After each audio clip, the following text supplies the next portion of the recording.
También haciendo honor al título de nuestro simposio que incluye la mirada integral, tenemos ahora también el honor de presentar a la psicóloga Marcela Gargiulo. Ella está acompañándonos vía online. Ella es psicóloga clínica, profesora de psicología de la Universidad de París-Cité y jefa del equipo de psicólogos del Instituto de Biología en París, Francia. Y es un honor para nosotros poder contar con ella en este simposio. Bueno, buenas tardes a todos ustedes. Muchísimas gracias a Claudia Castiglione de invitarme a participar a este congreso. Estoy conectada desde el inicio y la verdad que quería decirles que a la vez los oradores y la calidad científica, clínica y experiencial me parece realmente apasionante. Estoy muy, muy contenta de haberlos escuchado. Entonces, como en la presentación les dijeron, yo trabajo en el Instituto de Miología en el Hospital de la Pitié-Salpêtrière hace 30 años y voy a hablar de 3 puntos, a pesar de que después de escucharlos hubiese cambiado el programa porque ustedes han propuesto debates y cuestiones sobre las cuales quizás al final podemos intercambiar. Entonces, 3 puntos voy a desarrollar muy brevemente. Un punto sobre el anuncio del diagnóstico, un punto sobre la sobrecarga de los cuidadores y un tercer punto que es la detección de hambre neonatal sobre la cual estoy trabajando en este momento en 2 investigaciones. Les pido disculpas porque yo, a diferencia de Eduardo que vive en España, vivo en París y mi español a veces no es tan correcto como debería. Bueno, con respecto al anuncio del diagnóstico, a mí me gusta mucho mostrar este cuadro porque este cuadro representa el anuncio de malas noticias. Y como ustedes pueden observar en este cuadro, en la antigüedad, las personas que traían una mala noticia debían morir con el mensaje. Esto muestra bien que el momento del anuncio es un momento de una carga traumática importante y que en el recuerdo de los padres, el que anunció la mala noticia a veces queda identificado con la noticia que ha deliberado. Esta expresión inglesa, shooting the messenger, matar al mensajero, representa en muchos casos lo que los padres y los pacientes pueden sentir en relación a la persona, al médico que les anunció el diagnóstico. Las reacciones de los pacientes en general pueden ser intensas en el momento o pueden aparecer en oleadas sucesivas.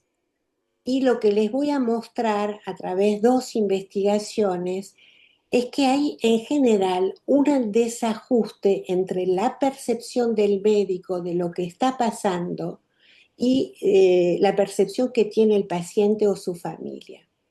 Un primer estudio estuvo hecho con un gran neurólogo que trabajó en la Pitié-Salpêtrière, que es el profesor Michel Fardot, y una psiquiatra que registró todas las consultaciones de anuncio que este gran neurólogo hacía en su gabinete. No sé por qué pasan solas las diapositivas. Bueno. Ella registró todas las consultaciones de anuncio. Ella no estaba presente cuando ella dejaba el grabador en la consulta de Fardot, y luego ella retranscribía lo que había pasado entre el médico y el paciente y veía a los pacientes un mes después y les pedía que por favor le cuenten qué pasó en esa consultación de anuncio. ¿Y qué va a descubrir ella en esta investigación? La primera descubrimiento es que muchos pacientes tenían un estado depresivo reaccional al anuncio del diagnóstico, que había una discordancia entre lo que el médico había dicho y lo que los pacientes habían escuchado, porque ella tenía la grabación y tenía lo que los pacientes le decían a ella. Y había un gap, una discordancia. Que había una amnesia lacunar, quiere decir que de todo lo que el médico se había esforzado a transmitir, había pequeñas partes que habían sido olvidadas, u escotomas auditivos, quiere decir que había aspectos de lo que el médico había querido transmitir que no habían sido escuchados.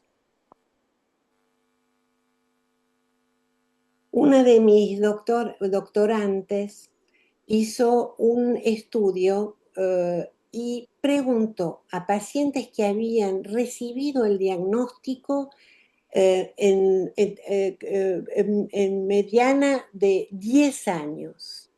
Había que habían recibido más recientemente y otros más tarde, pero la media era 10 años. Y entonces ella les preguntó, ¿qué recuerdo tienen ustedes del anuncio del diagnóstico? Y los 4 temas centrales que aparecieron fueron, uno, la experiencia paradoxal del anuncio, quiere decir que el anuncio tenía un valor difícil de aceptar y al mismo tiempo era un alivio, y esta expresión dada por uno de los pacientes, un alivio horrible, muestra bien la doble cara que puede tener el anuncio. Los pacientes hablaban sobre todo del retraso del diagnóstico y el tiempo que pasaron hasta tener que el médico pueda nombrar el tipo de enfermedad neuromuscular. En todos los casos el médico es una figura central y recuerdan los pacientes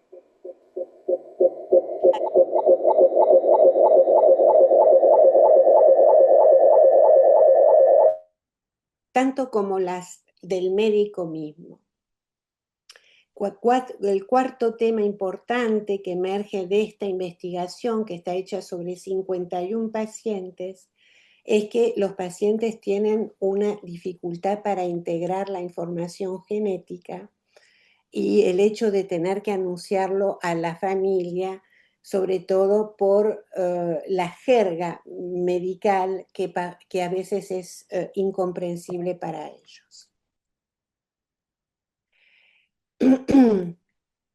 Ella les preguntó que los pacientes le den adjetivos que califican la manera en que el médico les anunció el diagnóstico de una enfermedad neuromuscular, y ustedes ven que hay 9 palabras con valencias positivas y 21 con valencia negativa.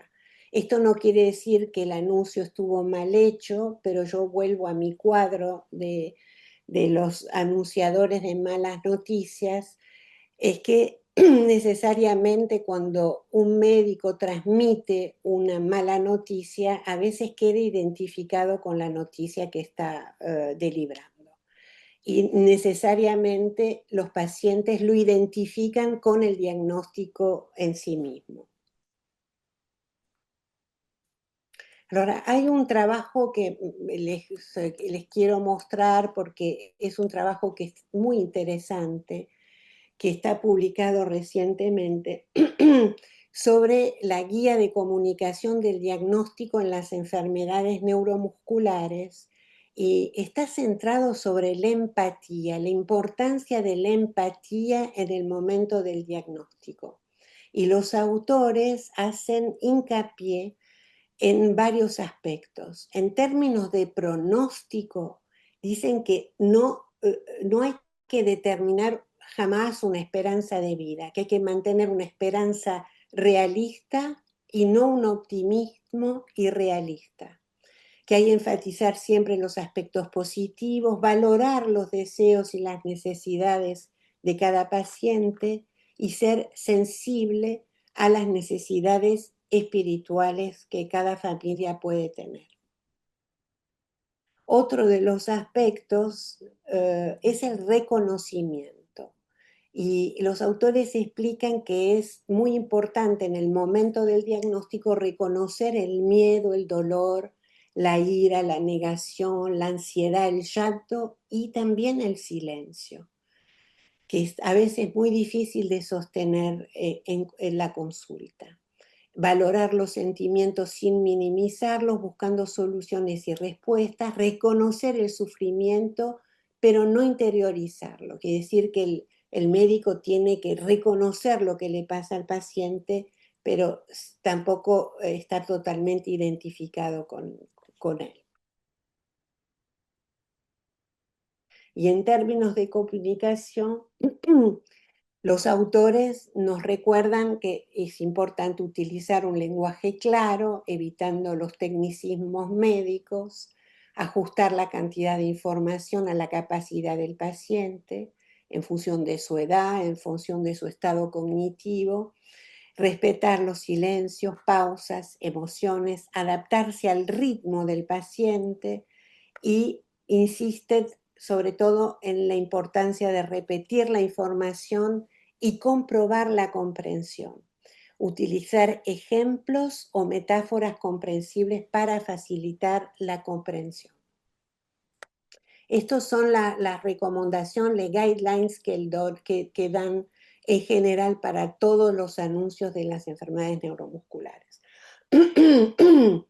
Con lo que respecta al anuncio al niño, ahí, en todo caso, en Francia, no hay un gran consenso sobre quién, cómo y cuándo hay que anunciarle al niño su enfermedad neuromuscular. En Francia hay una ley y el Código de Deontología Medical dice que los niños tienen derecho a ser informados y a participar en las tomas de decisiones que le conciernen según su grado de madurez. Pero es cierto también que para algunos padres el anuncio del diagnóstico al niño puede ser algo muy difícil. Y hay padres que prefieren no anunciar la enfermedad considerando que el niño es aún pequeño, que si anuncian el nombre de la enfermedad y la ausencia de un tratamiento curativo, podría ser algo muy doloroso para él. Y se preguntan también cuándo, cómo y quién tiene que revelar a los niños la enfermedad. Porque es cierto que a veces los equipos medicales, los equipos médicos y los padres piensan que el niño sabe porque viene al hospital, porque va a reeducación y por lo tanto a veces nos damos cuenta a posteriori que el niño no sabe precisamente por qué está haciendo su rehabilitación, por qué viene al hospital seguido, por qué tiene que tener un corsé, por qué su cuerpo finalmente él lo siente como que está debilitado, que no tiene fuerza, que está impedido. Hay muchos artículos sobre el anuncio a los padres, pero hay muy pocos artículos sobre el anuncio al niño mismo. Yo les voy a dejar estos diaporamas para que ustedes puedan consultar esta bibliografía porque es interesante. Yo personalmente trabajo con los niños con este juego que yo inventé, que se llama el juego de las 4 cartas, que todo el mundo puede jugar. Y este juego me permite saber dónde está el niño en su búsqueda de saber sobre lo que le pasa. Entonces, muy simplemente y muy rápidamente se los explico. En un momento de la consulta psicológica voy a preguntarle al niño si quiere jugar a un juego que se llama el juego de las 4 cartas y le explico las reglas del juego. La primera carta son las preguntas con respuestas. Vos Vos vas a hacer una pregunta y yo te voy a ayudar a encontrar una respuesta. Y siempre les explico que yo no tengo la respuesta a todas las preguntas, pero que yo le voy a ayudar a encontrar a alguien en el servicio que lo va a ayudar a encontrarla. La segunda carta son preguntas sin respuestas. Entonces yo le explico al niño que él va a hacerse una pregunta, pero que no busca una respuesta, es solo por el placer de hacerse preguntas. Y esta carta es muy importante porque muchos chicos van a utilizar esta carta para preguntar cosas muy importantes, pero no buscan una respuesta objetiva, científica, medical. Prefieren compartir y ver la cara que uno pone cuando ellos se interrogan sobre una cuestión en particular. Para darles un ejemplo muy característico, si yo no hago la ventilación invasiva, es que me voy a morir antes.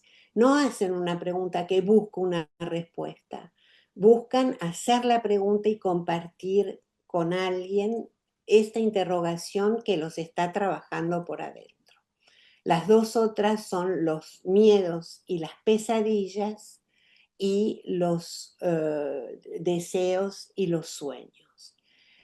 Este juego yo se los recomiendo porque es una manera de escuchar a los niños en ese lugar donde ellos se encuentran, más allá de lo que los padres puedan decir y pensar. Es un juego que no tiene ninguna nocividad y que sirve para establecer una relación con el niño y que el niño se pueda apropiar de esta proposición como él quiera. A veces va a ser una pregunta con respuesta y a veces va a ser los miedos y las pesadillas y otras veces va a ser preguntas sin respuestas. Los chicos ya me conocen, ya saben que a veces jugamos este juego y yo se los recomiendo. Hay varios artículos sobre este juego y está hecho para el trabajo con niños enfermos. El segundo tema que yo quería abordar con ustedes era la sobrecarga de los padres. Muchos colegas hoy hablaron de sobrecarga y yo quería hacer un focus sobre este tema que nos ha interesado mucho con el equipo de Claudia también, que ya ha iniciado una investigación hace algunos años sobre los padres con niños con AME, que nosotros hemos continuado.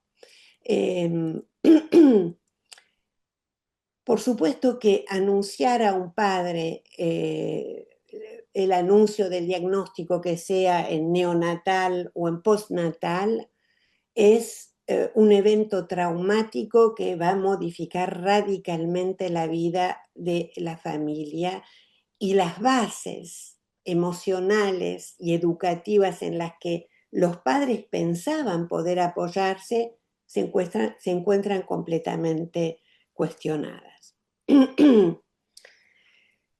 En, la,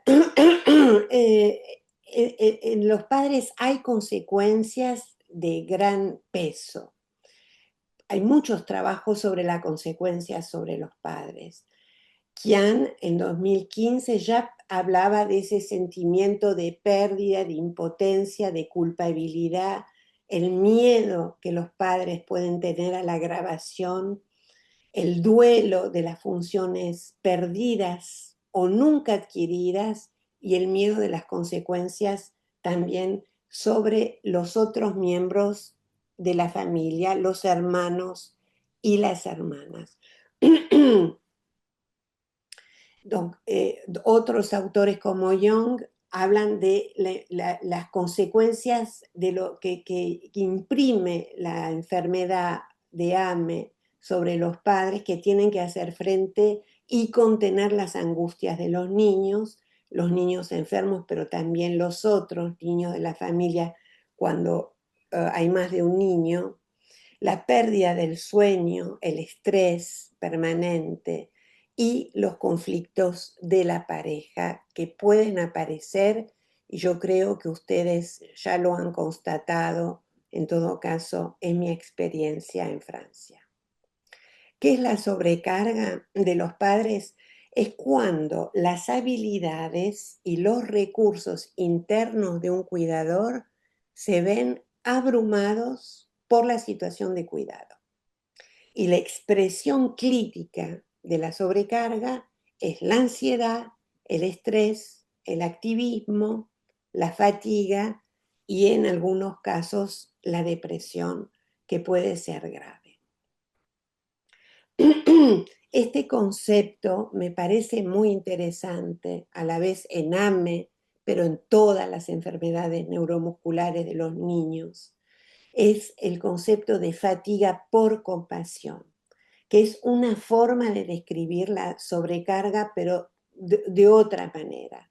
Y este autor, en este artículo de 2021, dice que la fatiga de los cuidadores, de los padres, por compasión es cuando los padres están expuestos de manera reiterada al dolor y a la angustia de y por su hijo, y en ese caso desarrollan un profundo agotamiento emocional, incluso a pesar de los aspectos positivos que puedan tener en el vínculo afectivo que se construye con el niño.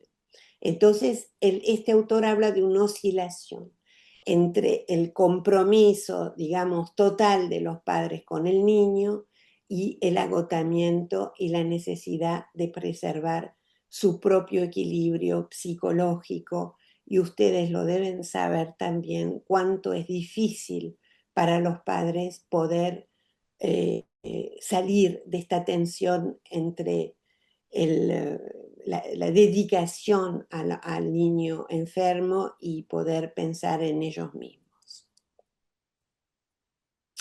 Hay muchas características que determinan el grado de sobrecarga, porque hay muchos padres que no sienten esa sobrecarga, las características de los padres, su historia, su edad, el sexo, las características del niño también, el entorno y el apoyo médico y social que puedan recibir, la calidad de las interacciones entre la triada de los padres con el hijo y la calidad, por supuesto, ya lo van a ver en un estudio que hemos realizado de la relación de pareja, incluso cuando la pareja ya está separada, pero el hecho de tener un partener con quien compartir las dificultades que emergen de los cuidados del niño es un factor de protección.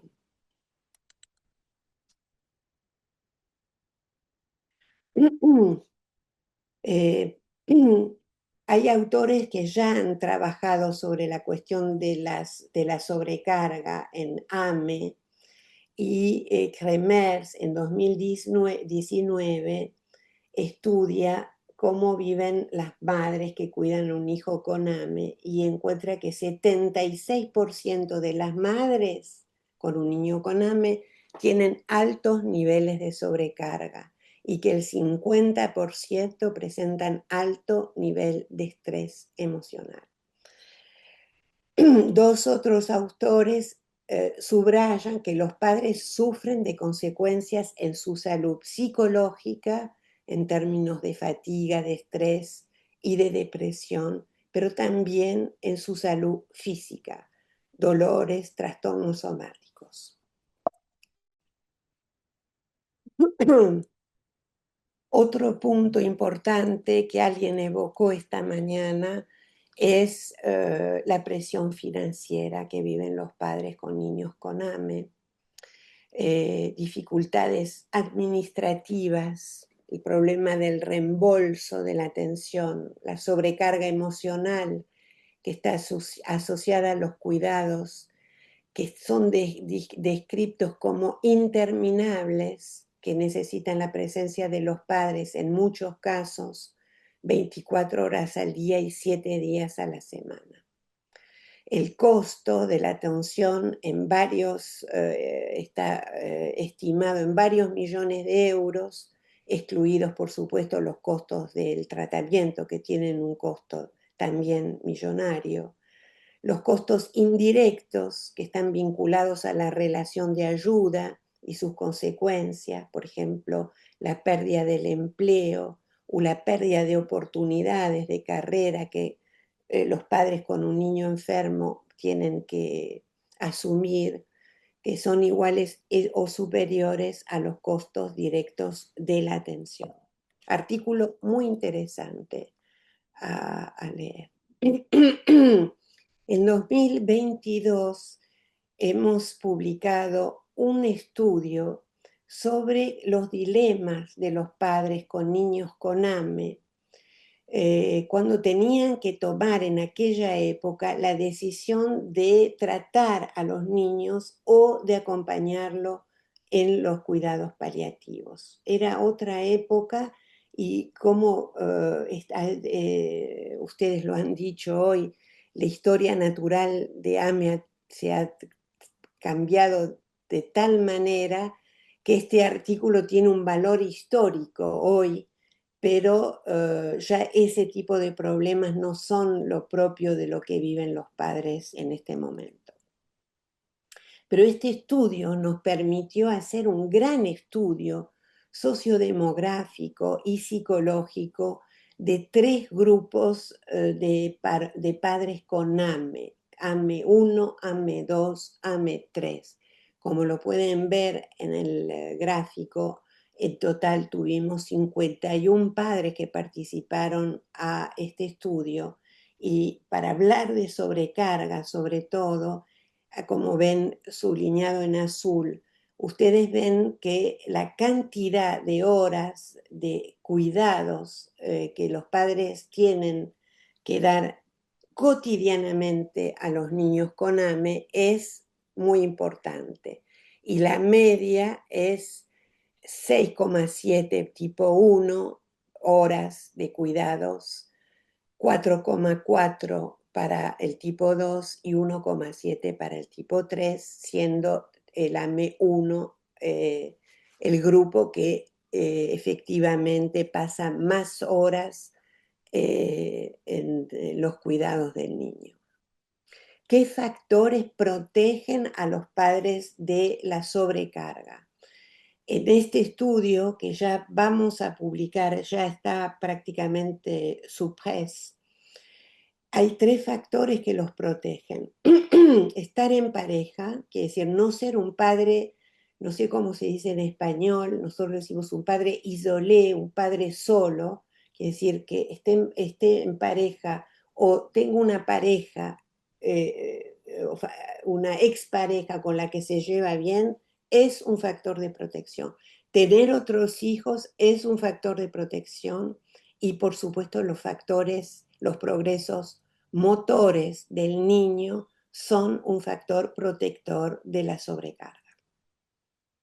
Los factores que agravan la sobrecarga de los padres de los niños con AME son el diagnóstico precoz, eso está relacionado por supuesto con el hecho que en el grupo de AME 1 el diagnóstico fue mucho más precoz que en los 2 otros grupos, la ausencia o la pérdida de funciones motoras, la necesidad de cuidados paramédicos intensivos, la dificultad a acceder a ayudas técnicas, la insatisfacción con la atención médica y la falta de consideración de la opinión parental de los padres en las decisiones que los médicos toman.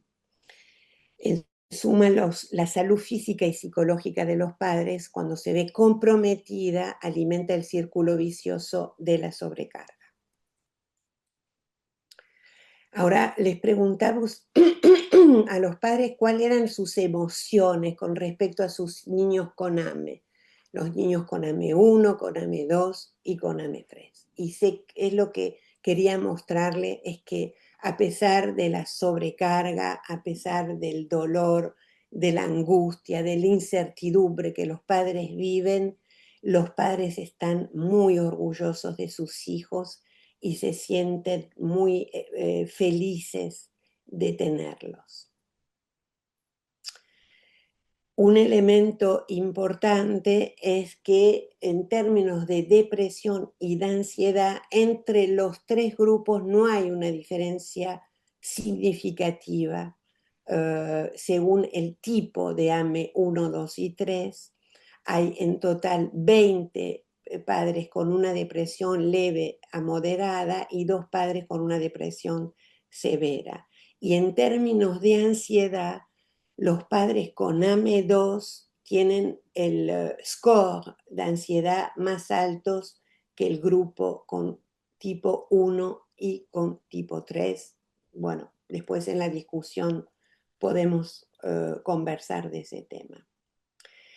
Una de las cosas sobre las que yo quería poner la atención hoy con ustedes es que después de haber encontrado estos 51 padres, nos parece muy importante entender que los padres no hablan en las consultas, en las rehabilitaciones, de su sobrecarga. Y la pregunta es, ¿por qué los padres no pueden hablar? Una de las hipótesis es que los padres no hablan de su sobrecarga, de lo que ellos sienten, porque esto les haría sentir que están culpando a su hijo enfermo. Este sentimiento de culpabilidad que pueden sentir cuando ellos no se expresan la necesidad que tienen ellos de tener un respiro en el cuidado del niño. Y hay algunos padres, este es el ejemplo de una mamá, que tienen fantasías de irse lejos, de irse durante mucho tiempo, para alejarse de esta carga física y psíquica. No lo hacen, efectivamente no lo hacen, pero tienen esa idea, esa fantasía, como esta madre lo dice, quisiera tomarme un tren, irme lejos al menos por un tiempo. Yo les quería mostrar esta escala que me parece muy importante porque permite de comprender cuál es el impacto de la discapacidad, de la enfermedad sobre los padres. Puede ser un elemento de evaluación interesante, no solo en la parte de investigación, pero también en la clínica. Mostrarle a los padres que estos aspectos pueden afectarlos, que ellos pueden tener derecho de alguna manera a sentirse agotados, a sentir que la enfermedad los afecta, o el sentimiento que pueden tener de estar solos para enfrentar estas pruebas que la vida les impone. Me parece que puede ser un útil, que en algunos vi en las presentaciones anteriores que hay equipos pluridisciplinarios que toman en cuenta la dimensión familiar, además de la reeducativa y de la rehabilitación. Me parece que ocuparse de los padres y de lo que ellos pueden sentir es una manera también de apuntalar el seguimiento a largo plazo.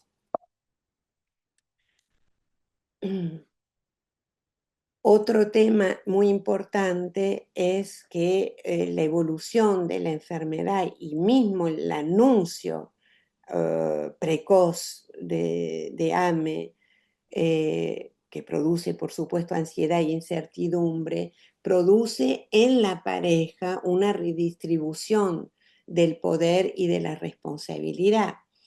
Y a veces un empobrecimiento de las relaciones sociales. Me gustaría saber cómo es la situación en Chile.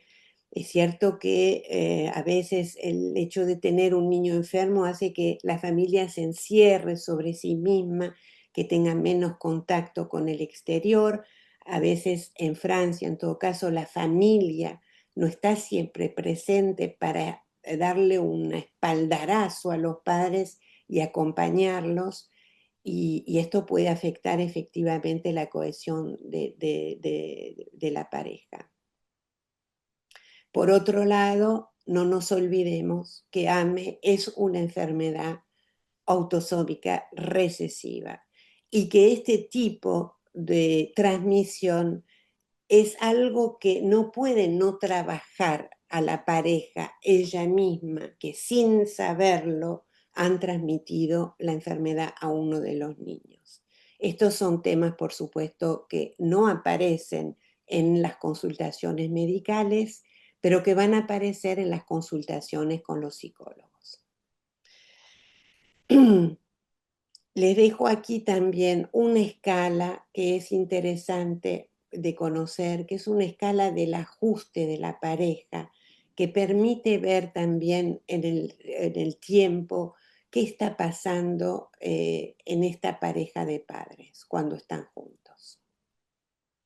Bueno, mi último tema es sobre el depistaje neonatal. Yo sé que ustedes lo llaman de otra manera, me disculpo, pero hablamos exactamente de lo mismo.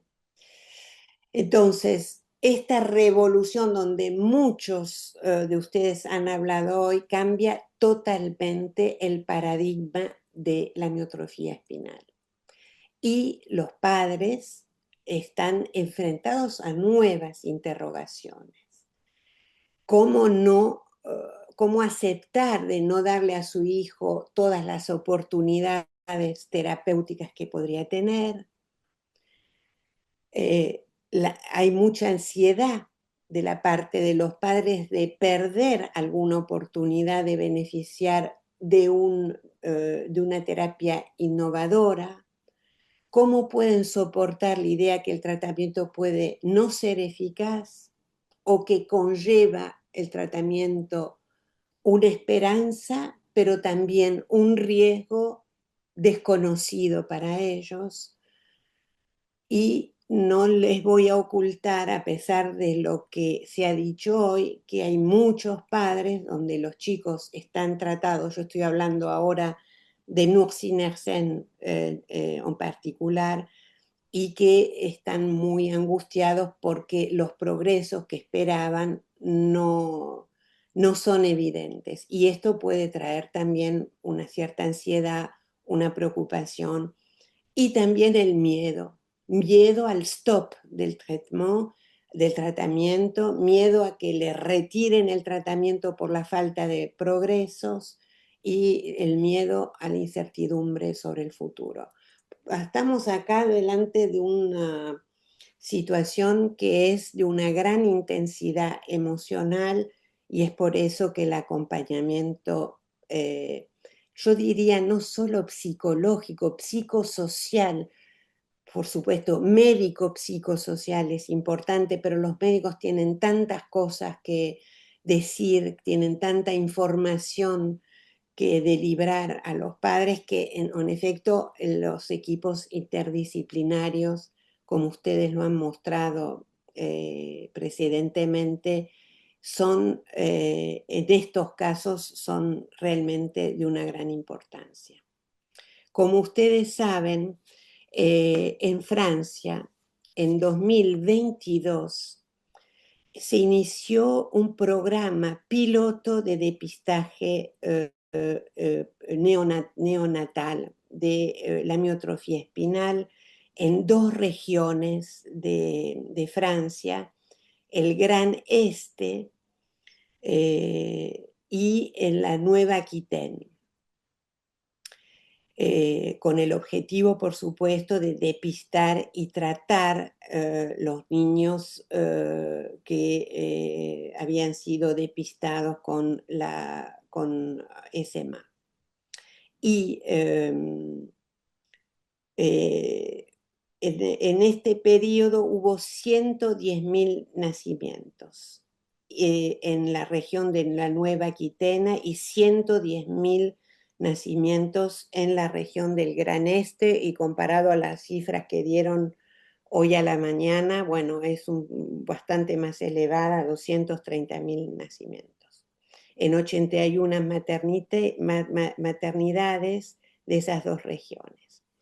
Entonces, ese depistaje se hizo y en total hubo 16 nacimientos, entonces 230.000 nacimientos y 16 niños depistados con AME. Y lamentablemente en ese momento no se hizo ninguna investigación para ver cómo los padres lo habían vivido. Y esto es lo que vamos a hacer ahora a partir de septiembre 2025, donde ustedes quizás no lo sepan, pero estas experiencias pilotos se transformaron en una extensión nacional del depistaje neonatal para AME a partir de septiembre 2025.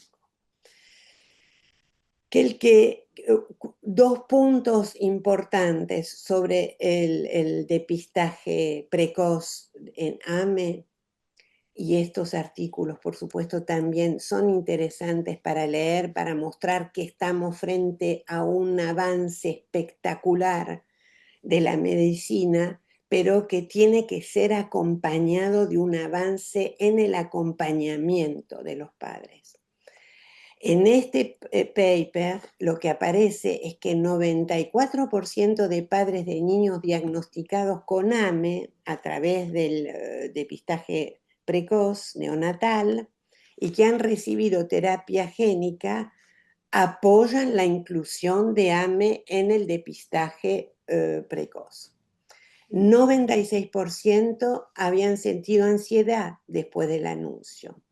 52% estaban ansiosos, relacionados con la incertidumbre sobre el futuro del niño. La mayoría de los padres han tenido dificultades para asimilar la información durante la primera consulta debido a la carga emocional y a la complejidad del contenido.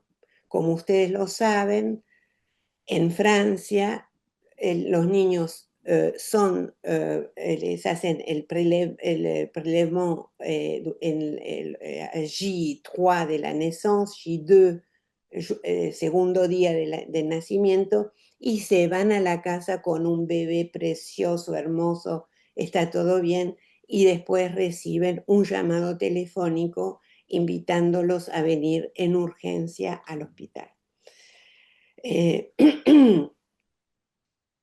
En suma, estos autores recomiendan mejorar la calidad y el momento de la información al anunciar el resultado del depistaje y ofrecer un apoyo emocional adaptado a esta fase aguda. Yo creo que hay que pensar al mismo tiempo,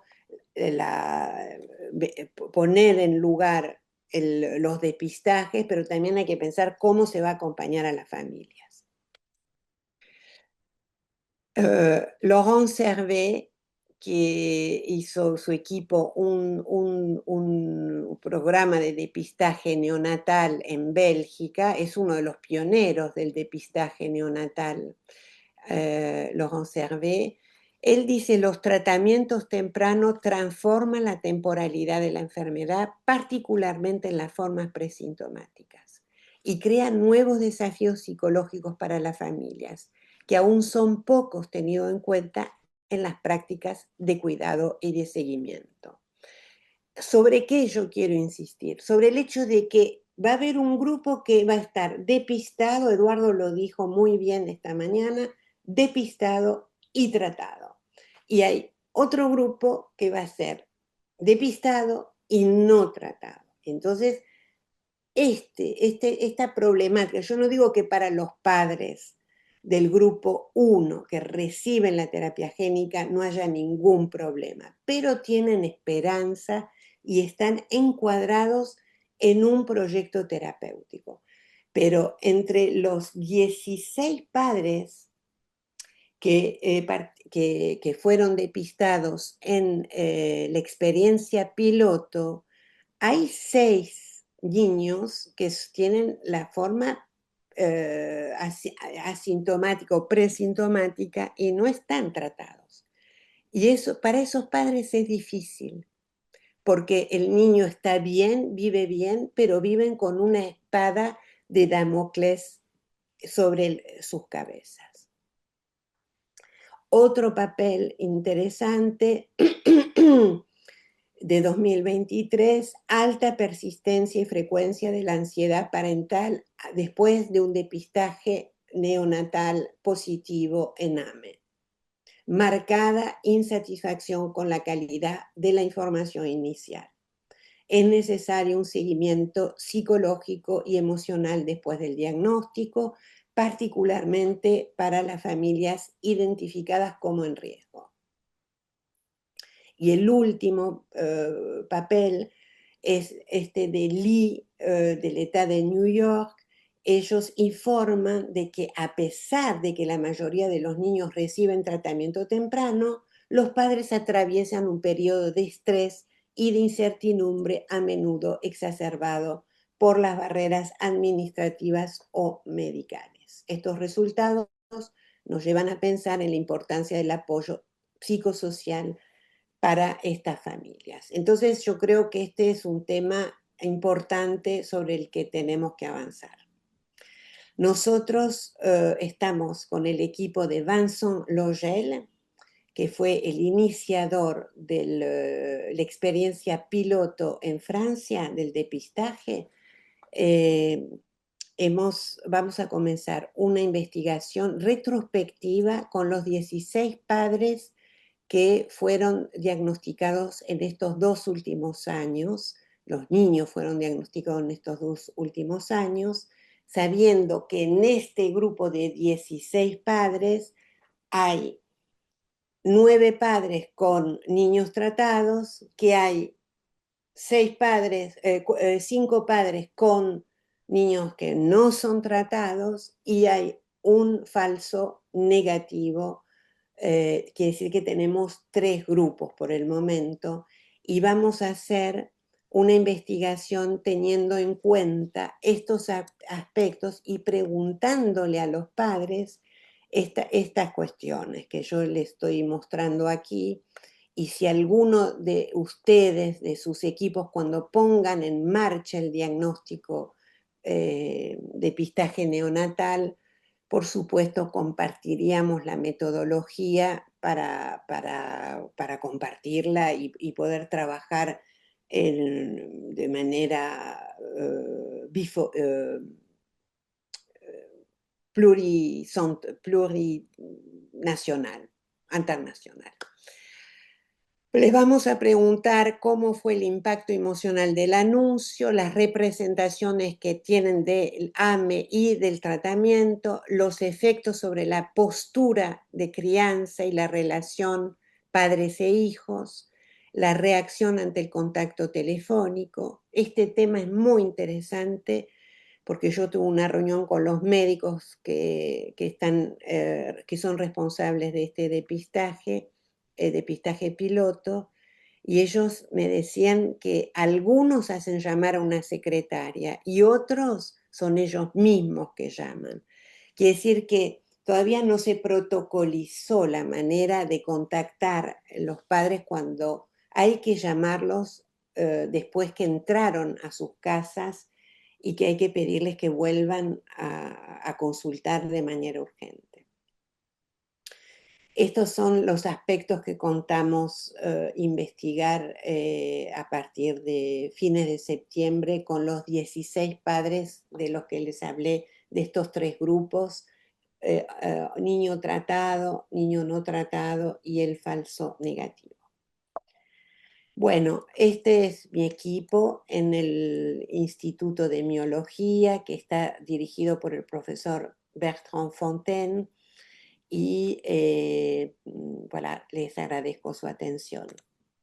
Sí, bueno, agradecerte primero que nada por tu tiempo, por poder tener la oportunidad de escuchar tu gran experiencia. Para nosotros es muy importante, de una persona que se ha dedicado tanto tiempo a tratar y a evaluar niños con enfermedades neuromusculares.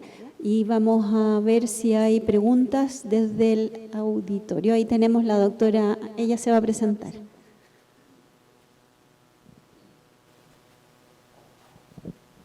Hola Marcela, soy María Los Ángeles Beitía, soy neuropediatra Maravillosa la presentación por poner estos temas, lo agradezco mucho. Te quería preguntar, para nosotros los doctores, yo creo que de las experiencias duras es contar estos diagnósticos.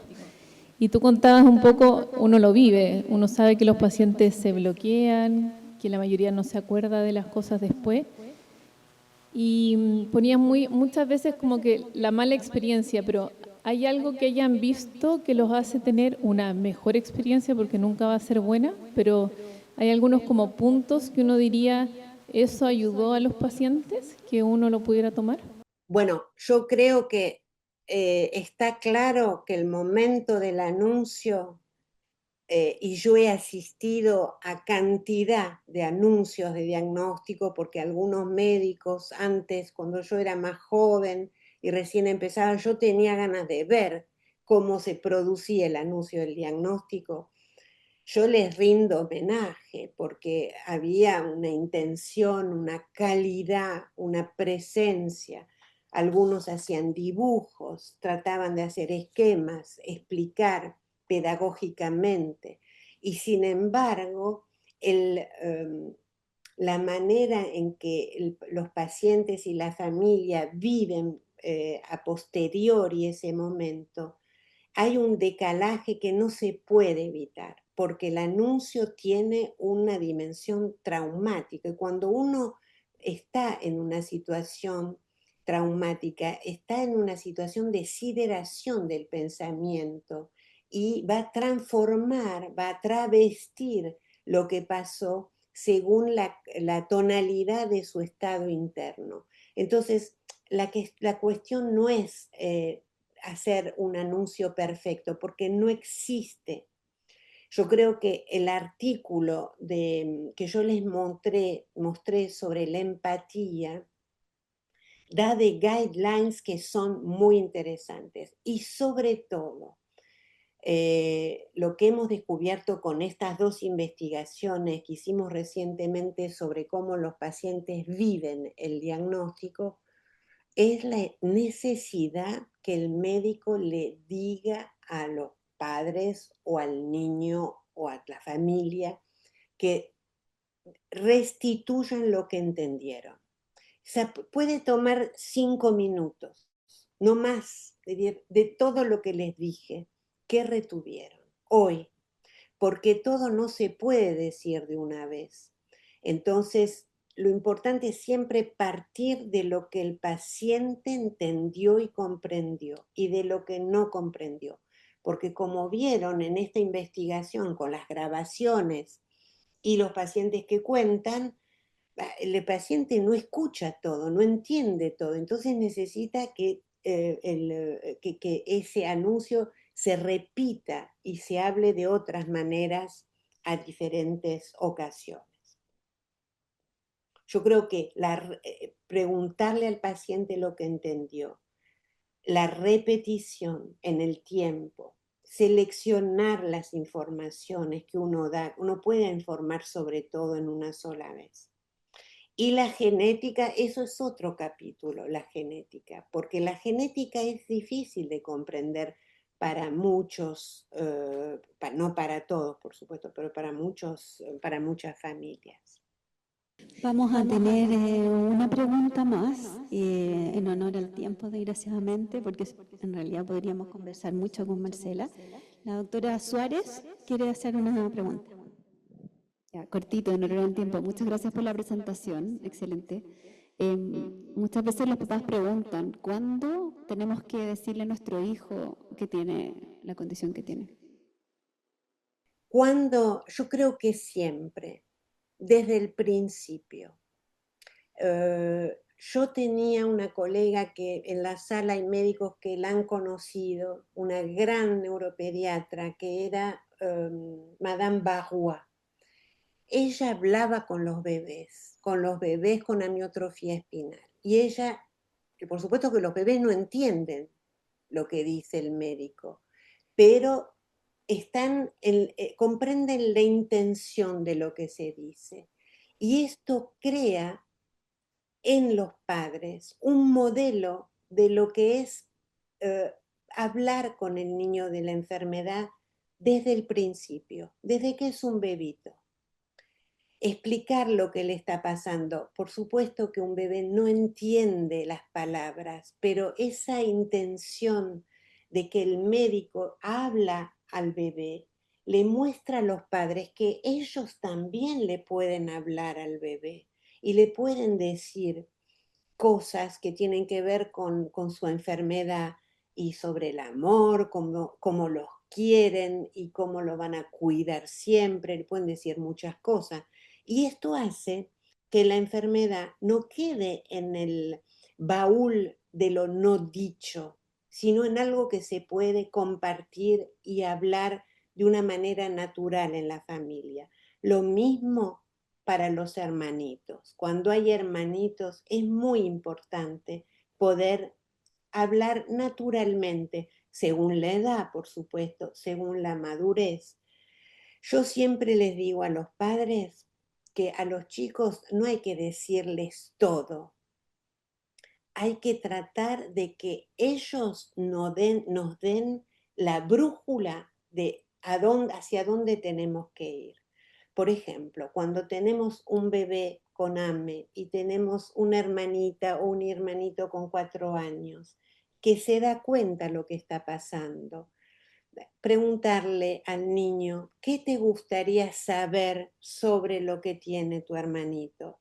Es una manera de hablar con el niño y no de darle una información que lo puede completamente terrorizar, lo puede desbordar. Pero si uno va respondiendo a las preguntas que el niño hace, uno siempre está ajustado a lo que el niño puede recibir.